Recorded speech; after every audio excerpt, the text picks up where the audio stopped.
Good morning, everyone. It's time for church to start. Good morning.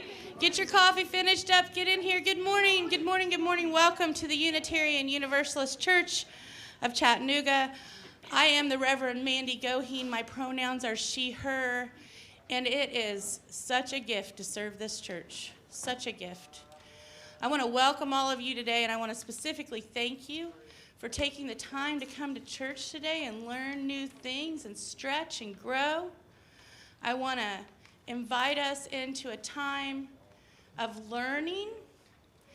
And I guess, you know how you have a little content warning sometimes? You might feel uncomfortable today. All right, you got your ticket. All right. I want to say you might feel a little uncomfortable today. You might run into something in your brain that I like to call implicit bias, the way you just judge things without thinking the way you were taught. Welcome to that discomfort. Sometimes discomfort can be very sacred, and this is a good place to practice it. I am excited to tell you that our sermon today, or our testimony, our presentation is by Macy Phillips, and she was part of our shared pulpit class here. And from that shared pulpit class, we're on our second sermon of people telling us their stories from the congregation, important things related to Unitarian Universalism, and I am just thrilled that Macy is here with us today. I didn't write these down, so I'm going to turn around and look. Let's take a minute. This is on the front of your order of service. You're going to take it with you home today. And I said to my body softly, I want to be your friend. It took a long breath and replied, I have been waiting my whole life for this. In Unitarian Universalist groups, gatherings, meetings, all the things, we light a chalice at the beginning of our service to mark our time together as special, a time we've set aside to let go of what's going on outside this building and deepen into our place together as community. We're going to light our chalice, and I'll invite Macy up to do that. Please join me in the chalice lighting words. In the light of truth and the warmth of love, we gather to seek, to sustain, and to share.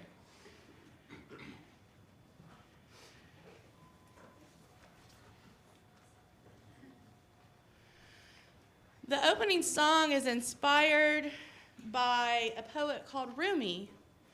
And actually, the words were translated and made into a song by a colleague of mine and a dear friend. Her name is Lynn Unger. As time went past and people in the Muslim community questioned the use of this as a Unitarian Universalist song, we added some parts. So I'm excited we're going to add some of those parts today and honor what the song says. But before we do that, if you're the extrovert, greeting, loving type, I would invite you to stand and greet the folks around you and say good morning. The song will start, you'll hear it, you'll turn around and pay attention, and we're going to do a little singing. But please rise and say hello to the friends around you.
though you've broken your vows 1,000 times, though you've broken your vows 1,000 times, though you've broken your vows 1,000 times, though you've broken your So whoever vows 1,000 keep singing. Some of you can then change into the come, whoever you are, and whoever feels comfortable, just keep going singing with Pam. Your vows 1,000 times, though you Come, whoever you times, though you've broken your wandering vows worshiper, lover of leaving. Ours is no caravan of despair.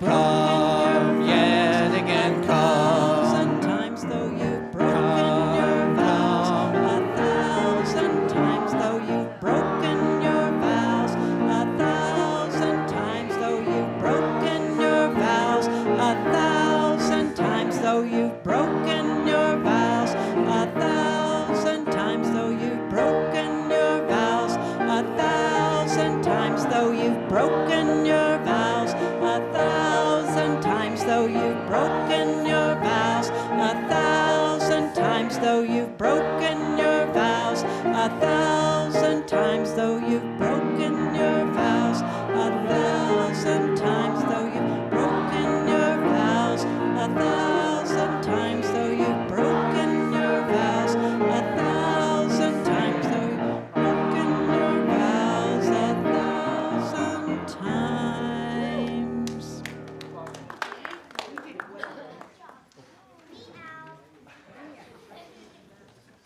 Did you say meow? Meow. Ready to feel a little bit of that discomfort? We like a good story for all ages. I want to invite our Director of Religious Education up to tell us a story, and anyone young or young at heart who wants to see more pictures than this amazing one. Yeah, come on up. Hello. Come on down. Hi, good morning. Happy New Year. I'm so glad to see you. Woo. Oh, there's another hug. Hello, good morning. Meow, meow. Meow, meow. What if I read this whole book in meows? Do you think you'd understand me?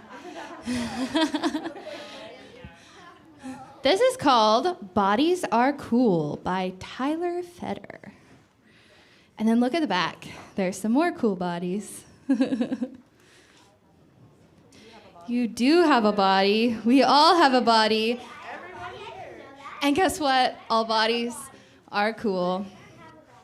Big bodies, small bodies, dancing, playing, happy bodies. Look at all these different bodies. Bodies are cool. Lanky bodies, squat bodies, tall, short, wide, or narrow bodies, somewhere in the middle bodies. All bodies are cool.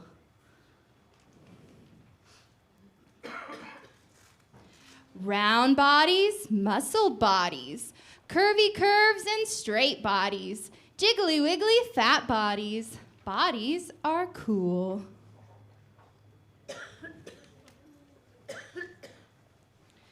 Dark skin, olive skin, every shade of brown skin, pinky pale or peach skin. Bodies are cool.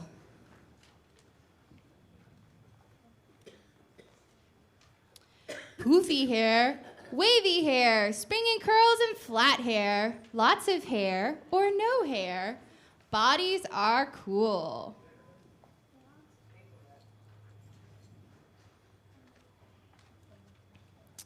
Leg hair, armpit hair, fuzzy lip and chin hair, brows meet in the middle hair. Bodies are cool.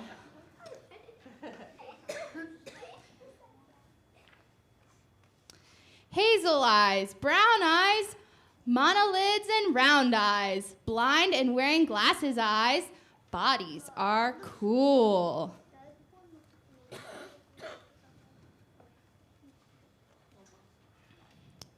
Crooked faces, bump-nosed faces, flat nose, full lips, gap-toothed faces, stick-out ears and thin-lip faces.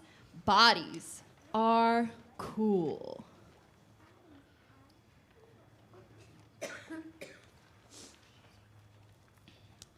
Freckled bodies, dotted bodies, rosy patched or speckled bodies, dark-skinned squirreled with light-skinned bodies. Bodies are cool. Her face kind of matches her ice cream, doesn't it? No, I think she has a birthmark on her face. Hairy fingers, wrinkly fingers, dimpled elbows, chubby fingers, wobbly arms, and stubby fingers. Bodies are cool. Oh yeah, did you see we call that a prosthetic.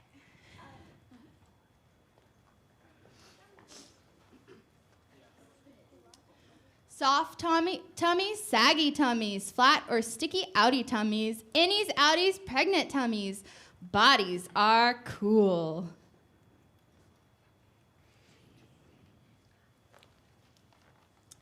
Thick legs, scrawny legs, knobby knees, and long legs. Roll up to the table legs. Bodies are cool.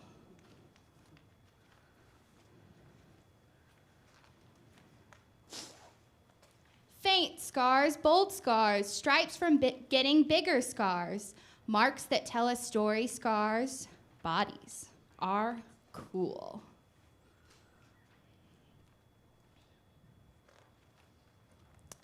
This body, that body, his and her and their body. However you define your body, bodies are cool.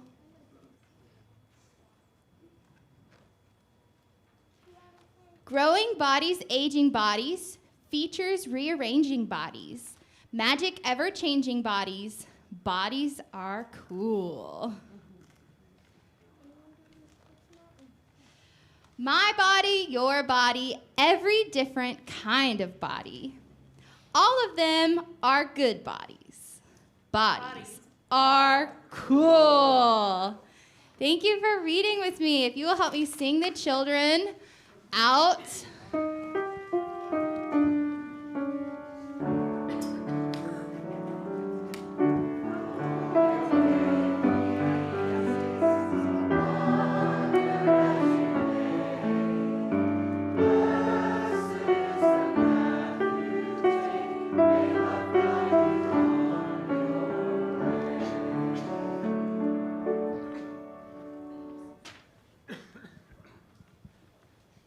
Hello, all you cool bodies. Cool bodies and brains have joys and concerns, events, changes, new years, old years, all the things. And in this space, we set aside time to light candles for the joys and concerns that you want to come up and represent that way. We also know there are joys and concerns that folks don't tell us about or things that people need to talk about. We're talking a lot about bodies today. After church, very soon after church, we're going to have some chili and talk about bodies some more together. Seemed like a good idea to nourish ourselves as we did that. We're going to take some time to be in fellowship together, but first, let's come and light some candles, not just for our bodies, but for all the things that we need.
Spirit of love, surround us. Hold us and keep us as we notice the place in our body that gives us discomfort. The place, perhaps it is our hair, fingers, nose, a dimple in a place that gets on our nerves. The way we look in certain clothes, how our feet hit the ground. If there's a space in you that you judge and don't love, I invite you to think of it as your favorite for a moment. How it makes you unique, how it makes you who you are, how it underlines how wonderfully you truly are made. Surround the things that we brought forward as our joys and concerns this week as we move forward and explore what it means to be good people in a hard world, and what it means to be good to ourselves first in that hard world. Be good to our bodies. Let go of judgment. Embrace ourselves for how incredibly special and absolutely right we are. May it be so, and blessed be. And now we have a very special treat. Some music.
Hello?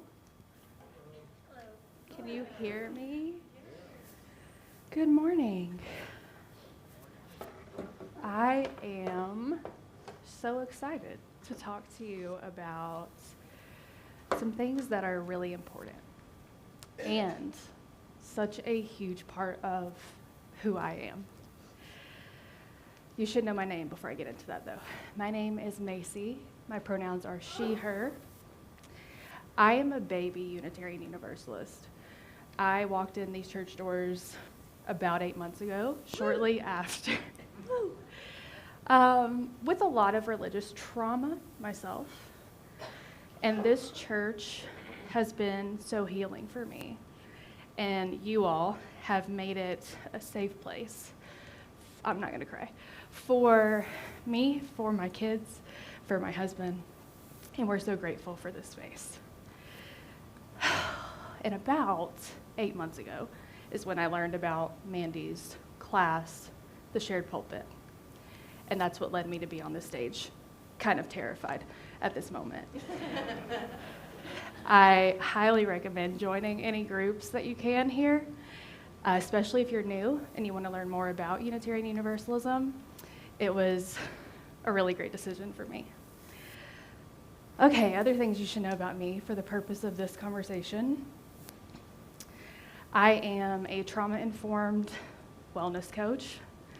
I'm a health at every size personal trainer, and I'm a fat liberationist. Woo! Wow. Thank you.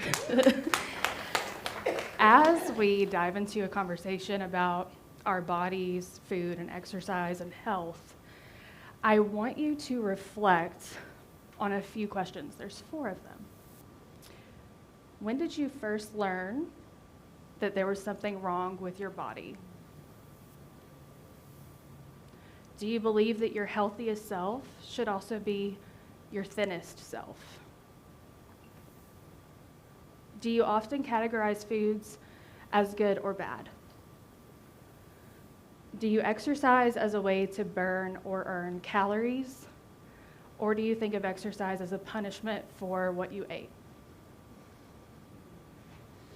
In our society, we actually tend to answer these questions really similarly, especially in American culture. And that's not by coincidence or accident.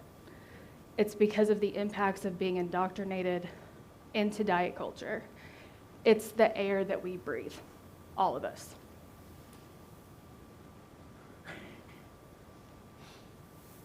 Was this already up here? Yeah. Oh, that was early, sorry. Okay, so I don't know about you, but when I first heard the term diet culture, it felt very vague and confusing to me. So I want to try to simplify it the best that I can in the 15 to 20 minutes that we have here. So what is it? Diet culture is a belief system that worships thinness and equates it with moral virtue. It creates shame and guilt around our food and exercise choices. It demonizes certain foods and glorifies others, so it assigns moral value to food. It promotes weight loss as the solution to and for all. It vilifies fatness, and it oppresses those in bigger bodies. And it disconnects us from our bodies and our power. And if you're wondering if this affects you, I promise you that it does. It harms every single one of us. But it does disproportionately harm people in fat bodies and people in marginalized bodies. And thinking about, how does this happen? How are we indoctrinated? Where does it show up? It's the air we breathe, right? So it's everywhere. It's the healthcare system, the school system, the justice system, churches, social media, TV, movies, books, music, our daily conversations. It's everywhere. And it touches every part of our lives without us even knowing. And it poisons our perception of health. I know this very intimately because it's my own story. I spent nearly my entire life winning at diet culture, and it nearly killed me. My pursuit of being the best at this thing almost swallowed me whole. On the outside, I was someone who looked like I had everything going for me. At least that's what other people love to tell me. I was a fitness influencer online with a big social media presence. I had a business as a woman's fat loss specialist. I was a competitive powerlifter, a bodybuilder, an inspiration, a model of health. But on the inside, there was a raging war against my own body, and it was killing me. And I was experiencing eating disorders, poor health, and hormonal imbalances chronic disembodiment, no life, no hobbies, no relationships, no friendships, and an all-consuming obsession with my body and how it looked, and food and exercise. But diet culture is a really powerful drug, and I wasn't able to acknowledge any of that part because I was blinded by all the things that being a diet culture princess gave me. Gave me an elevated social status and public praise, a lot of validation, respect, and the moral superiority that I felt, that sense of worthiness that I had so desperately craved. The privilege that comes with moving up the body hierarchy is intoxicating. It's a drug. So I truly couldn't see all of the ways that my pursuit of health, as defined by diet culture, was harming me.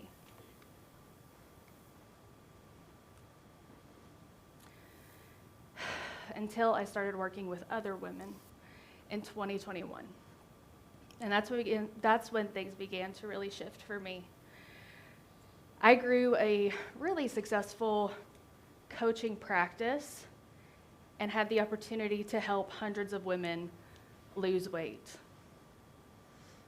And it was that experience of working with them that really began to radicalize me. I was learning really heartbreaking things about the truth of what it's like to be a woman in our culture.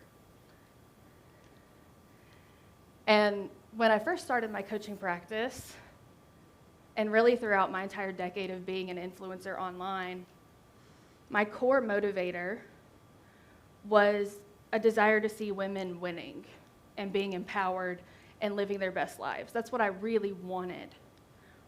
But as I had the opportunity to work with these women one-on-one, very closely in their day-to-day lives, one thing was becoming really clear, and that was the pursuit of thinness. It was a universal one. We were all doing that. We were all after that. And it wasn't empowering any of us. If we were winning at a losing game. So these women, just like me, they had their own body war going on internally.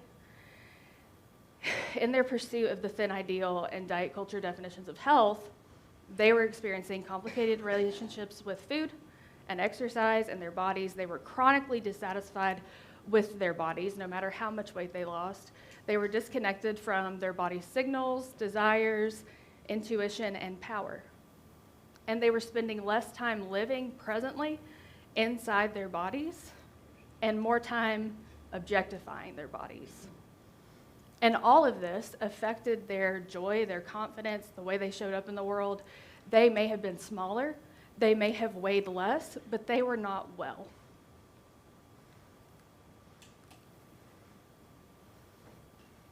So, this experience of womanhood that I was seeing repeated over and over again, it was literally keeping me awake at night. And I was starting to see how their experiences mirrored my own. And I knew something needed to change.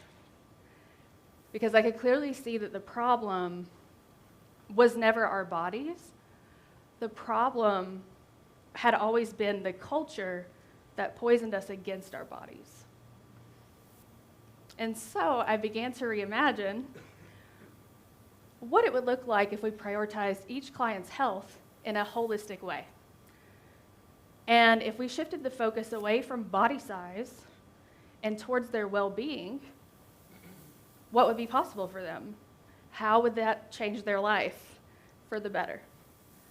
If we could break away from that narrow definition of health that we've learned from diet culture, how could we define it to serve each person's individual needs, meet them where they are, and truly serve them as a whole human? So I shifted my coaching framework to a holistic health approach that considered each client as an individual and what they needed specifically. And instead of focusing on their weight and their body size and eating less food and moving more, we expanded our view of what it means to be well. We focused on their overall well-being, body, mind, and soul, and it changed everything for them and for me. And when we stopped focusing on body size, their health improved, they felt more confident, they were more comfortable in their bodies, their relationship with food and movement became peaceful and fun, and they began advocating for their needs in all areas of their lives. And what I want you to take away from this conversation is a little bit of this framework. So this is the dimensions of wellness, really. At the top, we've got the things that we focus on normally because of diet culture conditioning: weight, food, exercise, body size. And underneath, these are the things that we ignore. And it's not our fault that we ignore these things, but it is in our power to change it. And so we have to think about these areas of our lives and how are we really? Outside of our body size, outside of what size our pants are, or what the number on the scale says, or any of that, how are we really? That is health. So, to give you an idea of what these things are, this is not an exhaustive list of the dimensions of health, dimensions of wellness. There are like 10 things, but these are the big ones. So physical health is the functioning of your body's organs, systems, and parts. It's taking care of your body, your physical body. Emotional health is practicing awareness, acceptance, and healthy expression of emotions. Spiritual health is exploring value and meaning in one's life. You're here doing that now. Social health is developing a sense of connection, belonging, and a support system. Intellectual health is brain health, the ability to be curious and creative, and developing and using your knowledge. Environmental health is understanding how your social, natural, and built environments affect your health and well-being, and also taking care of the earth. Occupational health is engaging in meaningful or satisfying work. And so I want to invite you to apply this framework to your own life right now. It's January, right? So you know how it goes with the New Year's resolutions and the pushing of weight loss right now. We're being just bombarded with all the reasons we should lose weight and all the ways we can do it and why it's so important. But I want us to consider that if we want to improve our health, our body size and our weight actually doesn't have to be a part of that at all.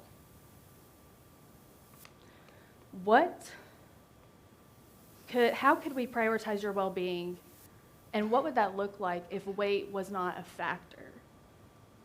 If we remove that from the equation, there are so many ways that we can focus on health that are much more life-giving than losing weight.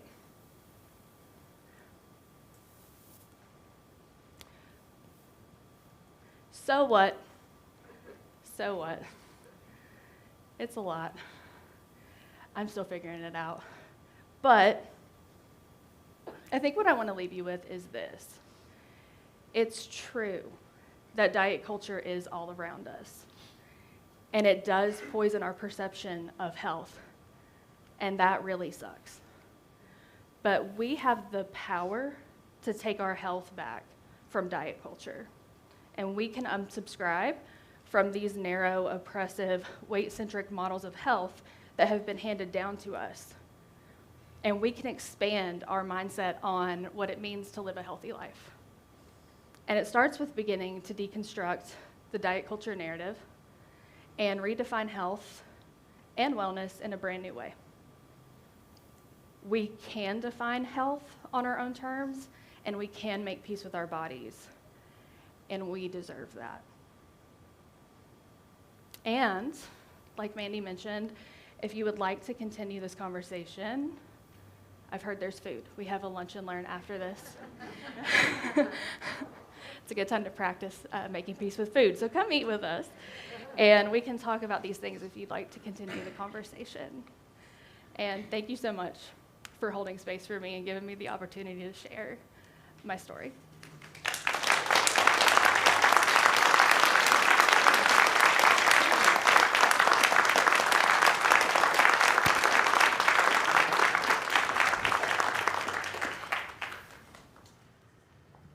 Do I still have to say stuff? Okay. I lost the clicker. Is it up here? Okay, that's okay. It is time. It's January, y'all. And January is about food security. It is time for our social justice moment. Invite Bill up here to tell us what is up this month.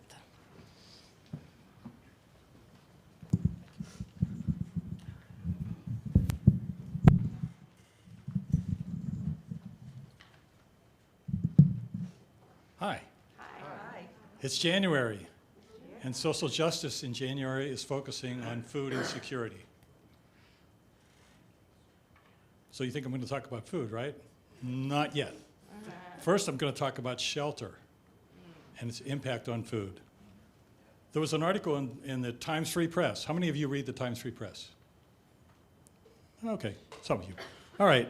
Anyhow, there was an article there, and it was on December 12th, and it was called Ever-Increasing Rental Expense Burdens Low-Income Individuals. And in that article, they talked about people with low income, and they said that nearly 2/3 of households in the bottom 20% of income face severe cost burdens. What does that mean? That means they spend more than half of their income on rent. So, what do you think happens if we spend half of our income on rent?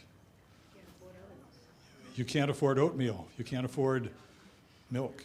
You can't afford to fix your car.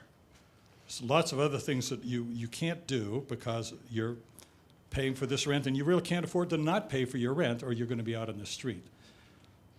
So what they do is they look for other ways to cut corners to make ends meet, and they've got to keep their rent up. They've got to pay their utilities. They've got to keep their car running. How else would they get to work? So what do? They turn to people like the food pantries to help them. And one of the interesting things in that article to me was that 80% of the people who go to food pantries have a job, have income. It's just not enough for them. And so we're going to talk in January about food insecurity and what that means and how you can help. And at the end of the month, we're going to ask you to help restock the food pantry, because here it is January and Christmas is over and the food donations are down, but we can help. And last year we donated over 500 pounds, which was great. And just so you know, over the course of last year, we collected food every month, and we collected over 1 ton of food. Woo. And I thank you all for that.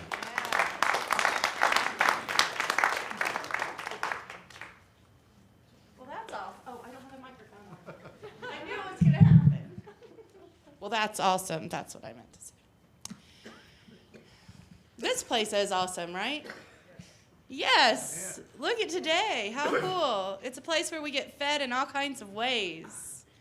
I liked how the iceberg, I was like, oh, we do this and this and this and this here.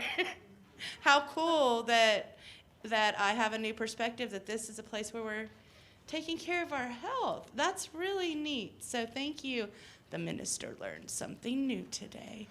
And learning something new is part of the process around here and part of why we give as citizens of this church, not consumers. We're citizens in the fact that we share what we have when we can. If we have more, we share more. If we have a little bit to share, it's still important. Keeps the fans twirling and the lights on, and I think really the money spent on that curriculum for the shared pulpit has more than paid for itself. And that was from all of you. And we've had Macy and we've had Camille, and we're going to have Rich later in the month. The 28th? That's what you heard? He's going to tell us where he's been, that Santa Claus guy. So I think it'll be a really exciting time. Also, next week, I just wanted to be really specific in inviting you. We're going to use 2 words together that are a little dicey. We're going to talk about the evolution of faith. Yikes. All right, so come back. I won't be here. I'm kidding. I won't be here. But, we're more than just Sunday morning. We're all week long. We're looking at our health with yoga and meals together. And, in case you thought I brought a big cake to feed you after church, I'm sorry. It's very healthy chili and vegan chili, too, So it's chili. It's New Year's. But if you want to give today, I really invite you to be generous. If you are not feeling it, let the plate pass you by. But give to this place because it is a place where we're building our health together. And the community part is just critical to our well-being during the week in that harder world outside these doors. And with that, the offering will be gratefully received.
Thank you all so much for your generosity today. I really appreciate it.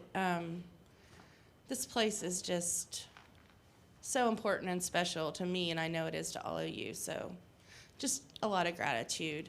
Please join me in our offertory response. We give these gifts freely, committed to our mission to care, create beloved community, awaken hearts and minds, resist injustice and act with compassion, embrace life and care for the earth. To this work, we dedicate our offerings. So, before we rise for our closing song, I want to tell you something you might have heard me say before, but this was Princess Diana's favorite song. And when she would go to the gym, and this is my little gift to you today, because she didn't know I was picking this song. And when Princess Diana would go to the gym, she would wear a T-shirt that said, "How could anyone tell you you are less than beautiful?" And so we use this song a lot when we talk about our bodies. We use this song a lot when we're talking about gender. But I want to invite you into the idea that if we keep telling everyone they're beautiful, they're going to pretty much learn that. And I'd sure, don't tell me I'm beautiful after church. I appreciate, I wasn't asking for compliments. But sharing that love and that interaction and letting people know, even if it's a T-shirt, that they're worthy of love is part of our very first principle. So please rise in body and or spirit and join us in our closing hymn.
I get my own so what.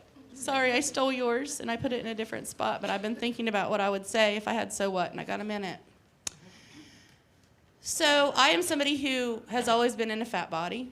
I was a chubbed out kid. It was not because of food security that I was chubby. I want to also lift that up. I want to lift up the different ways that people think about food in terms of class to give you a little idea of where you might fit in when you're being generous to the food bank. And I want to say something that people don't think about, which is people who are in poverty or food insecurity, their value is quantity. Okay? We mostly fit into that middle space. I mean, there are some secret millionaires in the room, I know. But if there are secret millionaires, you're not the fancy one. So, glad you're here. Anyway, so middle class, it's quality. So like red quinoa and sweet potato chili, blah, blah, blah. In classy people, I'm kidding, because I'm not, but in more refined dining areas in what we would consider upper class, it's presentation.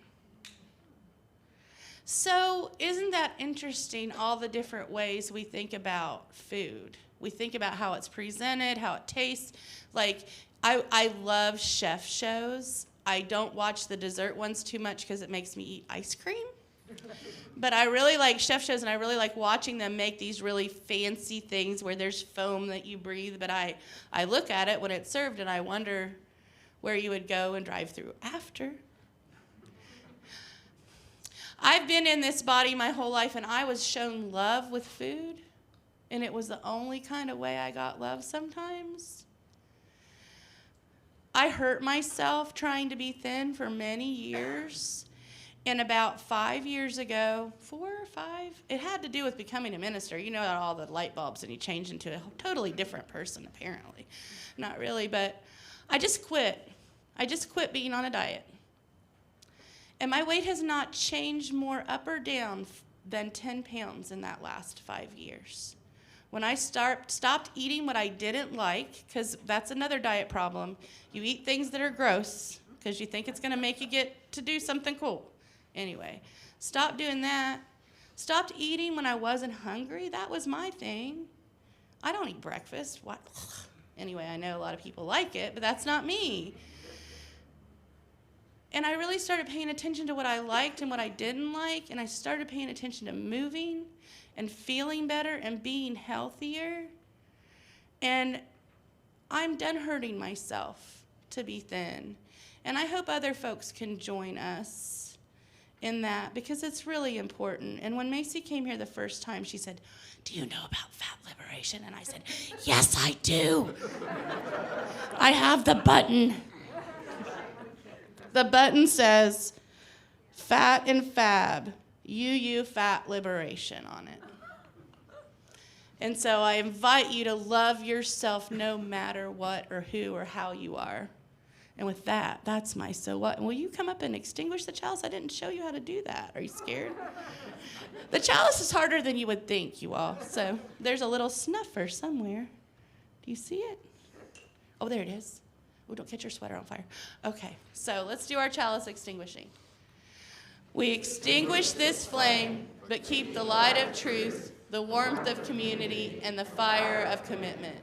These we carry in our hearts and share with all the world. Boop.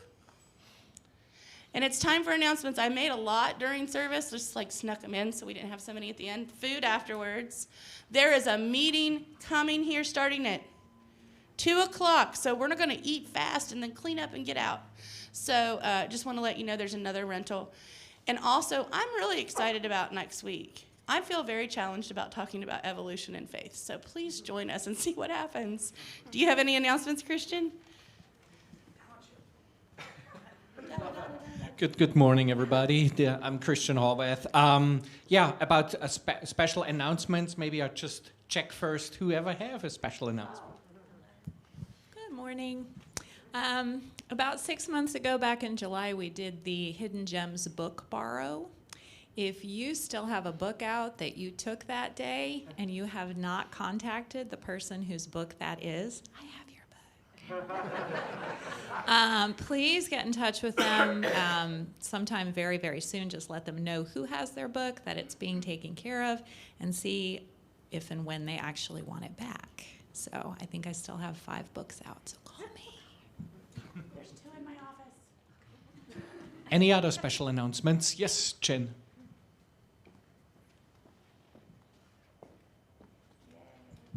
Yay. Hello, wonderful UUCC. My name is Chen. My pronouns are he, him. I wanted to do a very quick announcement for the incredible UUCC auction that is going to be happening on February 24th at 6:30 p.m. I hope you've all saved the date on your calendar for it.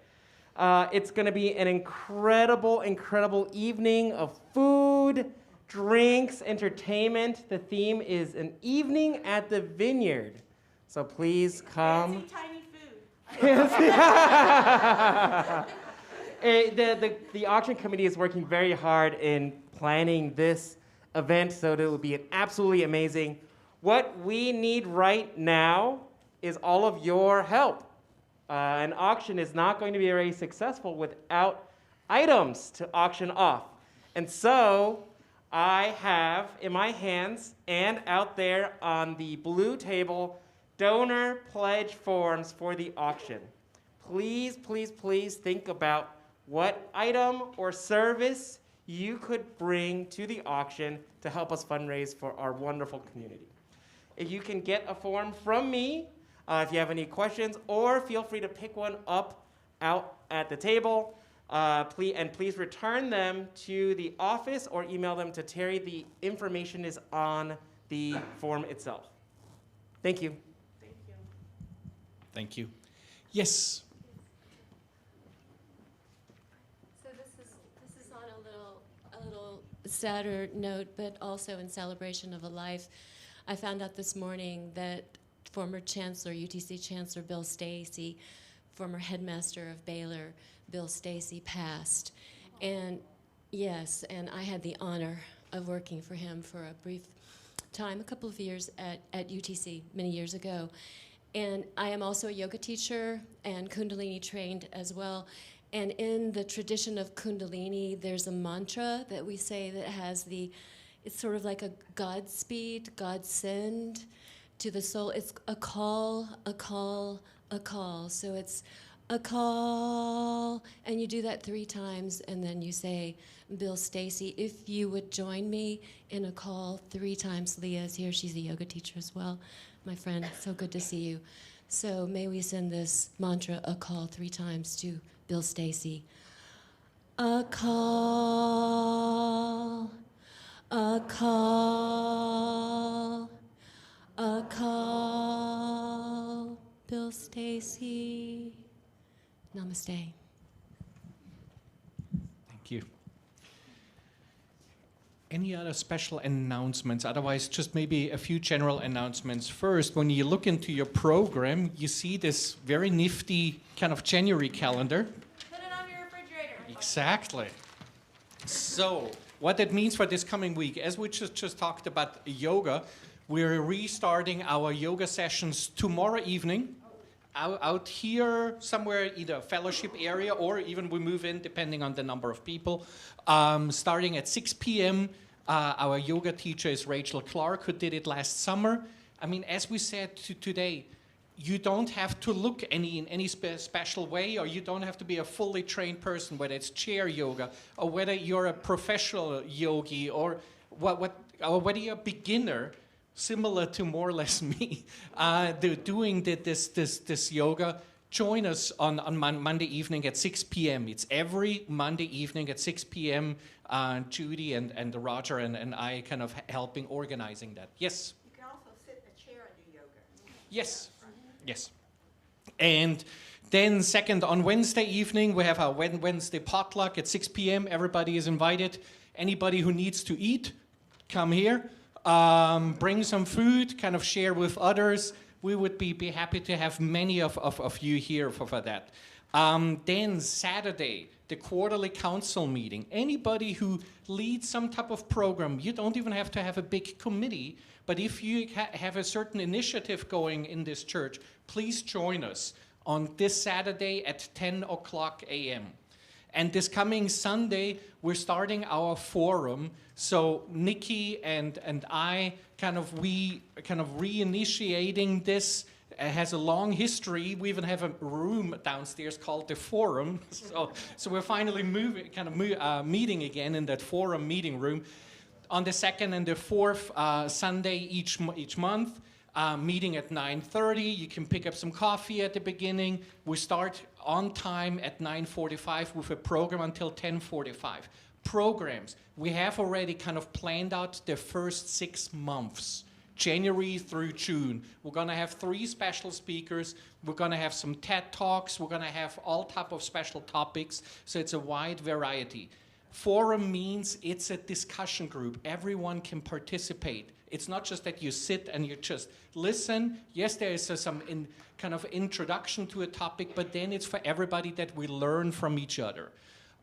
So please join us at any of these Sundays. You don't have to be at all of these programs. There's no cost connected with it. We just want to reestablish this. Yes? Do you have an example of what topics might be? Perfect. Thank you. You're reading my mind. So, on this question for next Sunday, we're going to talk about why am I a UU, a Unitarian Universalist. Gosh. And why would you ever ask a non-native speaker to be one of your leaders? So that's for next Sunday, but it will be thereafter topics about artificial intelligence, topic about democracy, especially this year, talking a lot about controversial topics that we want to bring up. We want to learn from each other. Sometimes also learn to listen again to each other. If somebody says something that's not our opinion, but it might be good to learn again and not just emotional intelligence, learn how to deal with other people's opinions. So everybody join. There's a wonderful large group here. I'm looking forward to see each of you at least twice in this coming week.